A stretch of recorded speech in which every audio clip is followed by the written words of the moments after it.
வணக்கம் பக்தி info channel நேயர்களே, நான் உங்கள் அன்பான சயின்டிஃபிக் வேதிக் அஸ்ட்ராலஜர் அஸ்ட்ரோரஞ்சி பேசுகிறேன்.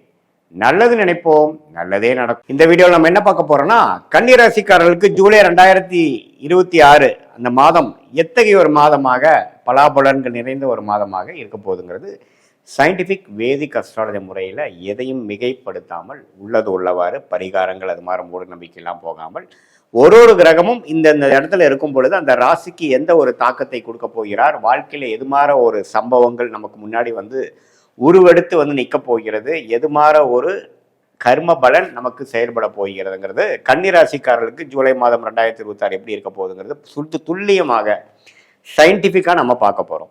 இப்போ பாருங்க, ராசி அதிபதியாகிய புதனே பார்த்தீங்கன்னா 10ஆம் இடத்துல இருக்கிறது அருமை. ஸோ கன்னி ராசிக்காரங்க நிறையா உத்வேகமாக செயல்பட்டு இந்த மாதத்தில் நிறையா விஷயங்களை அவங்களுக்கு சாதகமாக செஞ்சுப்பாங்க அப்படிங்கிறதுல எந்த மாற்றமும் இல்லை. குரு 11ஆம் இடத்துல இருக்கிறாருங்கிறது மறந்துடக்கூடாது. உச்ச குருவாக இருந்து 11ஆம் இடங்கிற லாபஸ்தானத்தில் இருக்கும் பொழுது லாபங்கள் எடுக்கக்கூடிய படலம் வந்துருச்சு. இது வரைக்கும் எவ்வளோ முதலீடுகள் செய்து எவ்வளோ முயற்சிகள் செய்த மாணவர்களாக இருந்தாலும் சரி, முதலீடு செய்த தொழிலதிபர்களாக இருந்தாலும் சரி, அதிகமான வேலை இன்புட்ஸ் நிறைய ஹார்ட் ஒர்க் பண்ண வேலையில் இருக்கிற உத்தியோகஸ்தராக இருந்தாலும் சரி, அதோட ரிவார்ட்ஸ், அதோட அனுபவங்கள், அதோட பெனிஃபிட்ஸை அனுபவிக்கக்கூடிய ஒரு படலத்தில் இந்த ஜூலை மாதம் ஒரு அடிப்படையான ஒரு மாதமாக இருக்கிறதுங்கிறது நீங்கள் தெரிஞ்சுக்கணும். அதே சமயத்தில் செவ்வாய் 9ஆம் இடத்திலிருந்து 3ஆம் இடத்தை பார்க்குறார், தவறு இல்லை. 8க்கு தள்ளி இருக்கிறனால 8ஆம் இடத்து வேலை செய்யாமல் 3ஆம் இடத்து வேலை தான் செய்ய போகுது.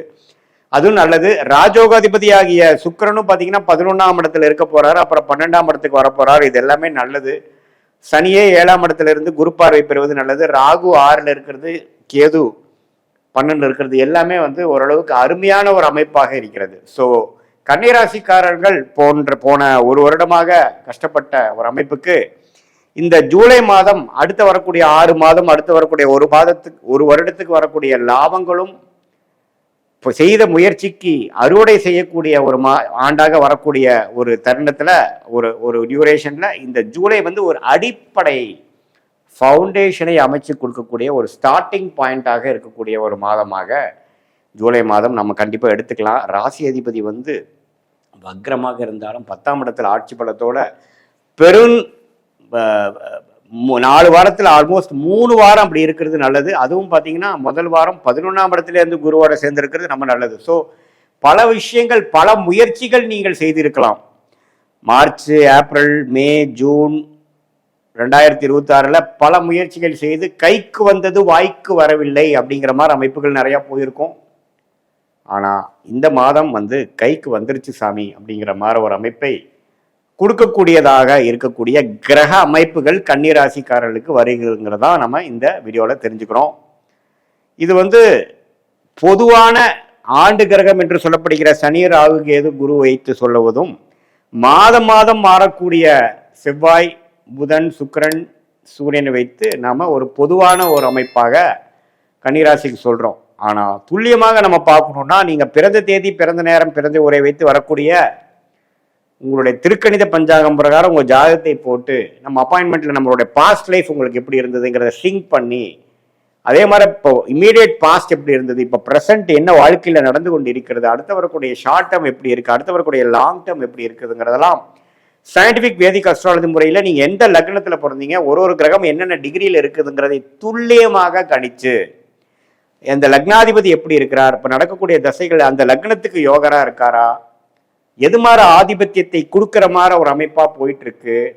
உங்களுடைய கன்னிராசியில் பிறக்கக்கூடிய அந்த இருக்கக்கூடிய நீங்கள் அஸ்த நட்சத்திரமா அல்லது சித்திரை நட்சத்திரமா அல்லது உத்திர நட்சத்திரமா, எந்த நட்சத்திரத்தில் பிறந்தீங்க, அந்த கிரக அமைப்புகள் எப்படி உங்கள் ஜாதகத்தில் இருக்குது, ஸ்தானபலம், திக்பலம் எப்படி இருக்குது, எந்த கிரகம் யோகமான அமைப்பில் இருக்குது, எந்த கிரகத்தில் இருக்கக்கூடிய துறையில் நீங்கள் போனீங்கன்னா விசேஷமாக ஜெயிக்க முடியும், எளிதாக ஜெயிக்க முடியும், எந்த நேரத்தில் நமக்கு நல்ல நேரம் வருது அப்படிங்கிறதெல்லாம் நம்ம சயின்டிஃபிக் வேதிக் அஸ்ட்ராலஜி முறையில் துல்லியமான முறையில் நம்ம பார்த்து எந்தவித மூட நம்பிக்கைகள், பரிகாரங்கள், அது மாதிரி விஷயத்துக்குள்ளெல்லாம் நம்ம போய் நம்மளுடைய நேரத்தை வீணாக்காமல் நம்ம கர்மா எப்படி செயல்படுது, நமக்கு பாஸ்ட் ஒத்து வருதா, இப்போ ப்ரெசண்ட் எப்படி இருக்குது, நம்மளுடைய சாய்ஸஸ் நமக்கு முன்னாடி என்ன இருக்குது, அதில் வந்து எந்த சாய்ஸ் எடுக்கிறது நமக்கு கரெக்டாக வருது. இது வந்து பாஸ்டோட செக் பண்ணிக்கலாம் நம்ம ஆக்சுவலாக. நம்மளுடைய சயின்டிஃபிக் விதிக்கு வந்து கரெக்டாக ஒர்க் ஆகுதா, இப்படியெல்லாம் நம்ம பார்த்து அதுக்கு தகுந்த மாதிரி நீங்கள் வாழ்க்கையில் நீங்கள் எடுக்கக்கூடிய முடிவுகளை எடுத்து அதுக்கு தகுந்த மாதிரி டைம் லைன்ஸ், எந்தெந்த நேரத்தில் எது செய்ய முடியும், எந்த நேரத்தில் வேலையை மாற்றலாம், எந்த நேரத்தில் நெக்ஸ்ட் உயர்வு நமக்கு கிடைக்கும், எந்த நேரத்தில் நம்ம உள்நாட்டுக்கு போகலாம், எந்த நேரத்துக்கு வெளிநாடு வாய்ப்புகள் இருக்குது, எந்த நேரத்தில் நமக்கு ஒரு உத்தியோக உயர்வு இருக்குது, எந்த புக்தி நமக்கு அடுத்த வர புக்தி நமக்கு யோகமாக இருக்கா, எது மாதிரி விஷயத்தில் நம்ம ஃபோக்கஸ் பண்ணோம்னா நமக்கு அந்த மாதிரி பெனிஃபிட் வருங்கிறத வயது வித்தியாசம் இல்லாமல் மாணவர்களாக இருந்தாலும் சரி, இளம் வயதினராக இருந்தாலும் சரி, இல்லத்தரசிகளாக இருந்தாலும் சரி, நடுத்தர வயதில் இருக்கக்கூடிய உத்தியோகஸ்தரோ அல்லது தொழிலதிபர்களோ பெரும் முதலீட்டாளர்களாக இருந்தாலும் சீனியர் சிட்டிசனாக இருந்தாலும் அவங்களோட வாழ்க்கையில் வரக்கூடிய அன்றாட வாழ்க்கையில் நடக்கக்கூடிய முடிவுகளை, முக்கியமான முடிவுகளை எந்த தருணத்தில் நம்ம எடுக்கலாம், அது வச்சு நம்மளுடைய வாழ்க்கையில் இன்னைக்கு செய்யக்கூடிய வேலைகளை அதுக்கு தகுந்த மாதிரி நம்ம அலைன் பண்ணிட்டோம்னா தேவையற்ற பண விரயங்கள், தேவையற்ற செயல் விரயங்கள், சமய விரயங்கள்லாம் தவிர்த்து நம்மளுடைய கர்மாவை நம்மளுடைய தெரிந்து கொண்டு அதுக்கு தகுந்த மாதிரி வாழ்க்கையில் நம்மளுடைய அன்றாட வாழ்க்கை, பர்சனல் லைஃபாக இருந்தாலும் சரி, ப்ரொஃபஷ்னல் லைஃபாக இருந்தாலும் சரி, அதுக்கு தகுந்த மாதிரி நம்ம அலைன் பண்ணிட்டு வாழ்க்கையில் திட்டமிட்டு நம்ம செயல்படும் பொழுது நிறையா நம்ம மிஸ்டேக்ஸ் பண்ணுறோம், தேவையற்ற விஷயங்களை பண்ணி மாட்டிக்கிறோம். ஒரு ஒரு தப்புக்கும் நம்ம என்ன பண்ண வேண்டியதாக இருக்குது, விலை கொடுக்க வேண்டியதாக இருக்குது. அது என்ன மாதிரி விலை? ஒன்றா டைம் வேஸ்ட்டு, 2 years வாழ்க்கையில் போயிடுச்சு சாமி, அல்லது இவ்வளோ பணம் நஷ்டம் ஆயிடுச்சு, இது தேவையற்ற மன உளைச்சல்லாம் போய் முடிஞ்சுது அப்படிங்கிற மாதிரி விஷயங்கள்லாம் நடக்குது இல்லைங்களா? அதெல்லாம் ஃப்யூச்சரில் நம்ம வந்து தவிர்த்து நம்மளுடைய கர்மா என்ன அப்படிங்கிறதை தெரிந்து அதுக்கு தகுந்த மாதிரி வாழ்க்கையில் நம்ம முடிவுகளை எடுத்து, அது படிப்பு விஷயமா இருந்தாலும் சரி, காதல் விஷயமா இருந்தாலும் சரி, திருமண விஷயமா இருந்தாலும் சரி, குழந்தை பேரு விஷயமா இருந்தாலும் சரி, எந்த துறையை தேர்ந்தெடுக்கிறதா இருந்தாலும் சரி, வெளிநாடு உள்நாடு எது மாதிரி விஷயத்தில் போகலாம், தொழிலில் போகலாமா, வேலையில் போகலாமா, எப்போ நம்ம ஆரம்பிக்கலாம், அது மாதிரி விஷயங்களாக இருந்தாலும் சரி, உடல்நல கோளாறுகள் எப்போ சரியாகும், எப்போ எது மாதிரி விஷயங்களை நம்ம கேர்ஃபுல்லாக இருக்கணும், எப்படி இருக்குது நம்மளுடைய ருணச்சத்ரு பாவம் எப்படி இருக்குது, வம்பு வழக்குகள்லாம் எப்படி இருக்குது, அதையெல்லாம் எப்போ தீரும், நமக்கு பூர்வீக சொத்து வருமா, நம்மளுடைய பிராப்தங்கள் எப்படி இருக்குது, எந்த நேரத்தில் நம்ம வந்து டக்குன்னு நெக்ஸ்ட் லெவலுக்கு போவோம், எப்போ கடன்களை அடைப்போம் அப்படிங்கிற மாதிரி ஒரு ஒரு வயதினருக்கும் தகுந்த வாழ்க்கையில் இருக்கக்கூடிய சேலஞ்சஸ், முடிவெடுக்க முடியாத தருணங்கள், எந்தெந்த மாதிரி நேரத்தில் எது பண்ணுறது நல்லது, நம்மளுடைய தசா புக்தி அந்தர சூக்ஷ்மத்தை எப்படி பார்க்குறோம். தசைங்கிறது வருட கணக்கில், புக்திங்கிறது 3 வருடம் 2 வருடம் அப்படிங்கிற மாதிரி, புக்தி அந்தரங்கிறது 4 மாதம் 6 மாதங்கிற மாதிரி, சூக்ஷ்மங்கிறது வாரக்கணக்கில்.